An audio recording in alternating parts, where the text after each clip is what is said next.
আপনারা বিশ্বাস করেছেন জামাত ইসলামী আবু তালেবকে নমিনেশন দিয়েছেন।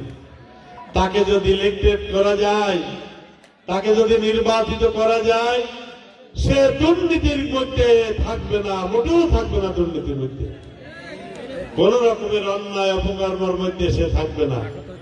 সংসদে এবং সংসদের বাইরে ন্যায় ইনসাফের কথা বলবে, সত্যকে প্রতিষ্ঠা করার জন্য চেষ্টা করবে।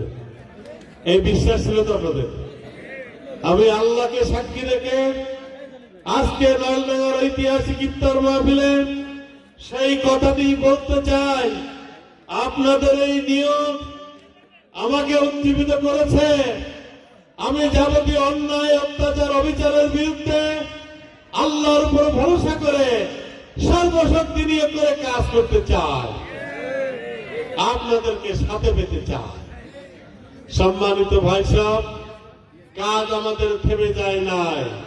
ইসলামী আন্দোলনের কাজ বসে থাকার নয়, বিশ্রাম নেওয়ার সময় নাই।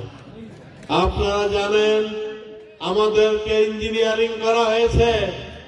কে কোথায় কত ভোটে পাশ করেছে আপনারা জানেন না? মাননীয় প্রধানমন্ত্রী ঢাকা ভোটের ব্যবধান কত জানেন তো? মির্জা আব্বাস ভোটের ব্যবধান কত? সাইদি সাহেবের এক ছেলেকে ফেল করানো হয়েছে, ভোটের ব্যবধান কত? অনেক বলতে পারবো। ব্যবধানটা কিভাবে হয়েছে, কোথায় হয়েছে, দেশবাসী সেটা জানে। জানে কিনা বলেন? আমাদেরকে নির্বাচন করা হয়েছে বিশাল এক শক্তির বিরুদ্ধে।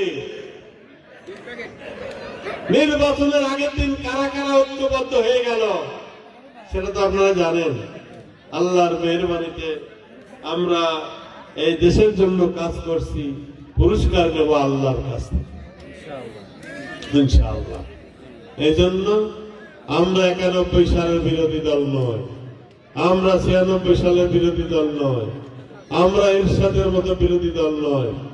আমরা সংসদে সরকারের ভালো কাজের সহযোগিতা করব। সংসদ এবং সংসদের বাইরে তাদের যে অপকর্ম যদি করে তারা দাঁত ভাঙা জবাব দেওয়া হবে ইনশাআল্লাহ।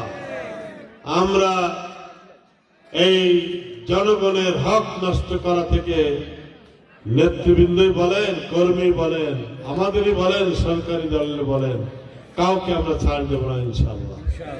যে সুযোগ সৃষ্টি হয়েছে এই সুযোগের ধারাবাহিকতায় আগামী উপজেলা নির্বাচন, আগামী ইউনিয়ন পরিষদ নির্বাচন, আমরা এগুলোকে আল্লাহর সন্তুষ্টির জন্য মানুষের দ্বারে দ্বারে যে এই জায়গায় আমরা সহযোগ্য লোক বসাবো ইনশাআল্লাহ।